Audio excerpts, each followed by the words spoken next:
Did Muhammad really have an encounter with an angel of God in the cave of Hira where Islam was birthed in around 609 CE? Muslims will consistently tell us that Jibril, the same as the Angel Gabriel according to Islamic tradition, revealed the word of Allah to Muhammad, which is what is in the Quran today. This initial encounter where Islam was born is the very foundation of the religion. But what if it wasn't actually a messenger of God that Muhammad spoke to? What if it was a messenger of Satan masquerading as an angel of light? What if all contained in the Quran actually came to Muhammad through an initial, deceitful, demonic encounter? Thankfully for us, through the prophets and injil, we have previous appearances or encounters with angels, particularly the Angel Gabriel, already recorded. If it was truly the Angel Gabriel giving Muhammad revelation, or even a different angel of God for that matter, then we should expect to see the encounter with this heavenly being somewhat similar to those of the previous experiences. When you look into the evidence available of the foundational moment at the very birth of Islam, Muhammad's initial encounter was in no way characteristic of one with an angel from heaven. It was more comparable to one of Satan. In this video, I'm going to show you exactly why it is that I think this. I'm going to compare Muhammad's first alleged encounter with Gabriel to earlier heavenly angelic encounters shown throughout the previous scriptures. Muslims, this should make you question the very core and beginnings of your faith. So, let's firstly take a look at the evidence we have available of Muhammad's first recorded encounter, where he allegedly received inspiration and revelation from Jibril, an angel or intermediary sent from Allah. Sahih Bukhari volume 9 hadith number 6982 gives us insight, a narration that tons of Sunni scholars have testified and evidenced the authenticity of. Suddenly the truth descended upon him while he was in the cave of Hira. The angel came to him in it and asked him to read. The prophet replied, "I do not know how to read." The angel caught me forcefully and pressed me so hard that I could not bear it anymore. He then released me again and asked me to read, and I replied, "I do not know how to read." Whereupon he caught me again and pressed me a second time till I could not bear it anymore. He then released me and asked me again to read, but again I replied, "I do not know how to read." Thereupon he caught me for the third time and pressed me, and then released me and said, "Read in the name of your Lord." Then Allah's messenger returned with inspiration, his neck muscles twitching with terror, till he entered upon Khadijah and said, "Cover me, cover me." They covered him till his fear was over. And then he said, "O Khadijah, what is wrong with me?" Then he told her everything that had happened and said, "I fear that something may happen to me." Muhammad, upon returning to his wife Khadijah, had no idea who it was that he had spoken to or what had just happened. His wife then took him to her cousin, who was a blind Coptic priest, who, without seeing what had actually happened, claimed that this was an encounter from the Angel Gabriel. But then watch this, right? After a few days, Waraka died, and the divine inspiration was also paused for a while, and the prophet became so sad, as we've heard, that he intended several times to throw himself from the top of high mountains. And whenever the period of coming of the inspiration used to become long, he would do as before. What's interesting too is that we see a near identical account in Ibn Ishaq's Sirat Rasulallah, a biography of Muhammad. But we get a little more detail on potentially why it is that he was attempting to unalive himself after this encounter. So this is what Muhammad said. "Now none of God's creatures was more hateful than me than an ecstatic poet or a man possessed. I could not even look at them. I thought, woe is me, poet or possessed. Never shall the Quraysh say this of me. I will go to the top of the mountain and throw myself down that I may unalive myself and gain rest." When Muhammad encountered whatever it was that he had encountered, he thought it was something profoundly bad. Let's be clear here. From the records and evidence we have from Muhammad's first encounter with an angel, we can reasonably conclude the following. The angel doesn't make himself known by name or nature. Moreover, Muhammad, on his return from the cave and sometime after, didn't even recognise who he had encountered as an angel or even a messenger of Allah. He didn't have a clue. Bear in mind that this was the original encounter which birthed his prophethood, yet he didn't have any sort of idea of his own mission, messengership or prophethood after this experience. It was actually other people who had to convince him of this. Then we see the fruits of this so-called heavenly encounter, where he experiences and is paralysed by terror with neck muscles twitching, is scared something might happen to him because of this encounter, with the thought that he had even been possessed, on top of this multiple attempts to unalive himself. So here's a few questions for you to think about before I move on to comparing this encounter with previous scriptures. Should a true prophet be so unaware of their prophethood even after such an encounter with an angel of God? Would someone be this unaware that they had received divine revelation if they had actually received it? Should we rely on someone who wasn't even there to affirm this as divine revelation, considering that Muhammad actually himself thought that this could have been demonic and became suicidal without the reassurance of his cousin? Even after this reliance on others to tell Muhammad of his own prophethood, would it be plausible to believe that a man so sure of his prophethood and revelation from Allah would continue to attempt to unalive himself? This suggests that he was still unconvinced beyond reasonable doubt. So now, right, what happens if all the previous recorded encounters with and the characteristics of the angel Gabriel were completely different to that experienced by Muhammad in the cave of Hira? It would be reasonable to question the validity of the Islamic claim that Muhammad received revelation from this very angel, right? Look, I want to be careful not to create some false dichotomy here. Rather, I want to show you the evidence so that you can at least question the origins of Islam and understand how the evidence can lead us to believe that it wasn't an angel of God who Muhammad received revelation from.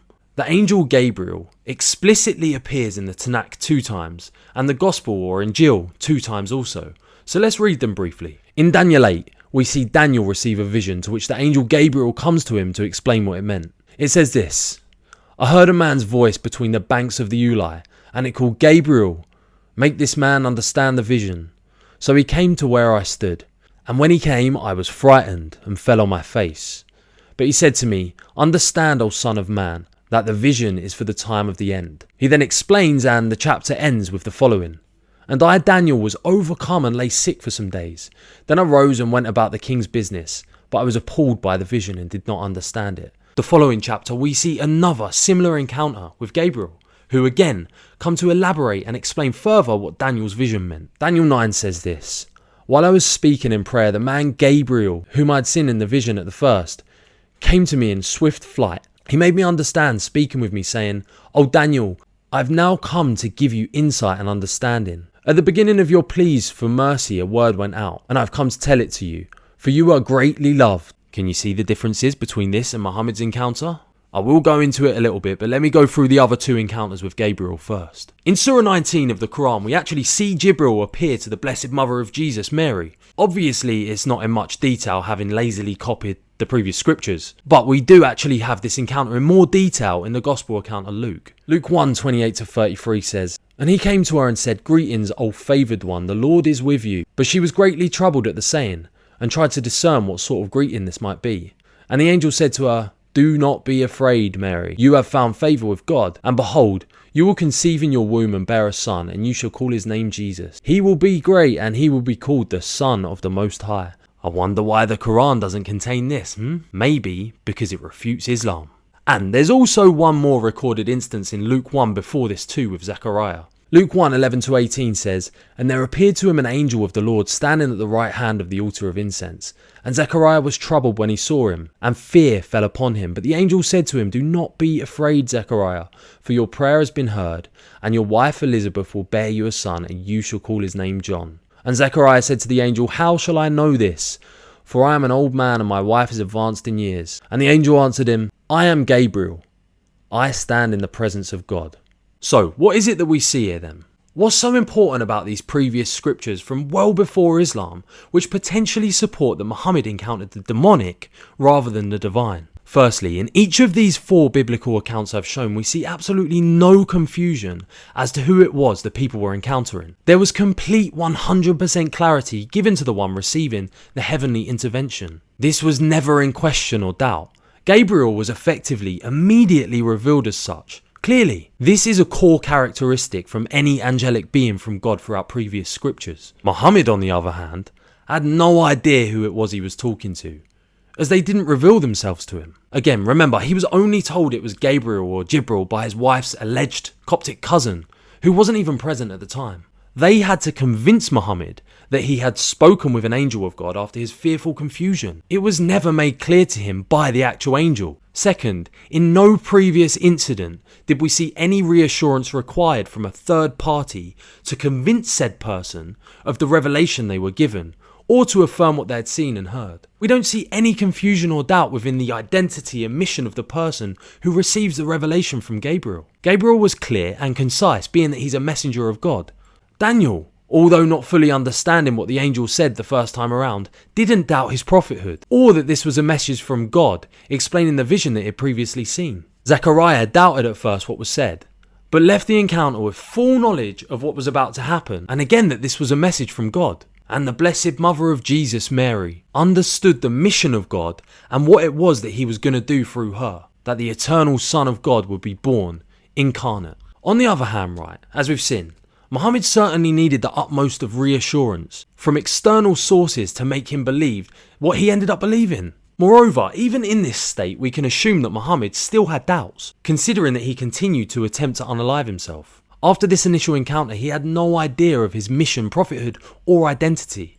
The fruit of his encounter was simply being a suicidal doubter. Yes, in most cases throughout the previous scriptures, we see fear when an angel or a heavenly being comes, but there's a huge difference in what we actually see. The previous scriptures show us that this fear is an awe or reverence in the knowledge of who it is that's come, whether that be falling on their face or simply being troubled by the encounter.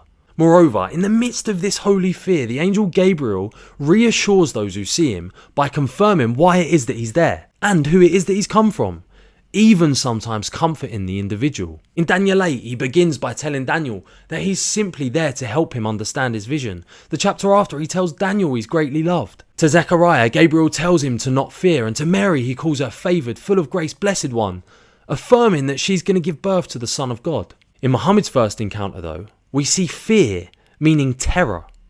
The overwhelming thought that something bad will happen to him.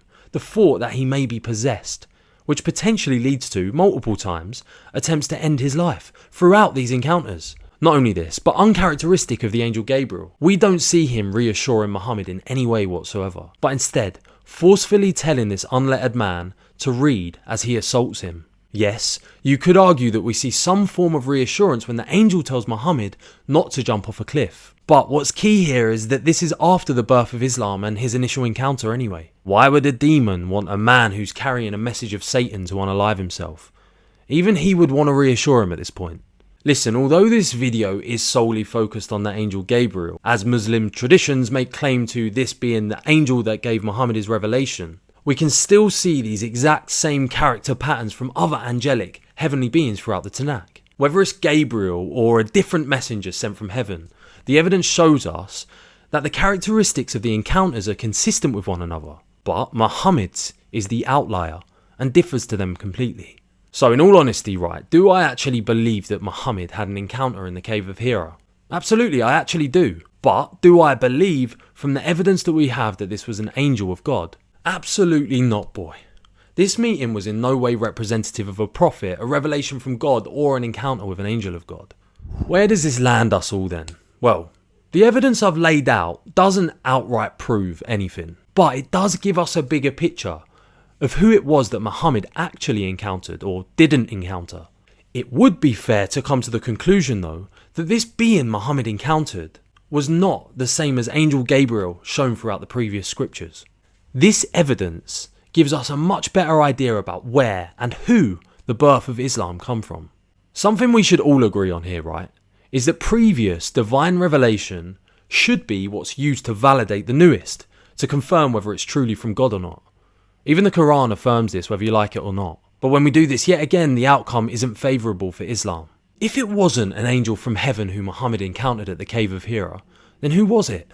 Maybe it was a demon, a fallen angel, a messenger of Satan. There is a clear consistency through previous revelation and divine intervention in the characteristics of heavenly beings and encounters with such. There are also obvious fruits for a person's encounter with demons. Muhammad's experience in the cave resembles the latter of the two. Also, look at this is controversial. Look at what the previous scriptures have to say. It's as if they confirmed such a thing before it even happened. 2 Corinthians 11 by Islam's favourite prophet Paul. And no marvel, for Satan himself is transformed into an angel of light. Therefore it is no great thing if his ministers also be transformed as the ministers of righteousness. With the evidence I've laid out then, does it appear that Satan may have actually in fact appeared as an angel of light to Muhammad, who then himself was transformed into an apparent minister of righteousness himself? 1 John 2:20 says this: "This is the Antichrist, he who denies the Father and the Son, No one who denies the Son has the Father. Whoever confesses the Son has the Father also. Wasn't one of the core teachings of Muhammad's revelation to deny the Father and the Son? The scriptures which the Quran confirms, those in the hands of the Christians during the 7th century, which we still have today, show us that there will be false prophets arising, wolves in sheep's clothing, who are used as tools of Satan to draw people away from the truth of the Triune God. Even from a historical perspective, is contained in the scriptures predating Muhammad. These very scriptures also confirm that Satan himself, the Antichrist, will attempt to lift people up to sow discord and disbelief within the church over the nature of God and the life, death and resurrection of his Son, Jesus Christ. Satan, Muhammad and the Quran have all these things in common.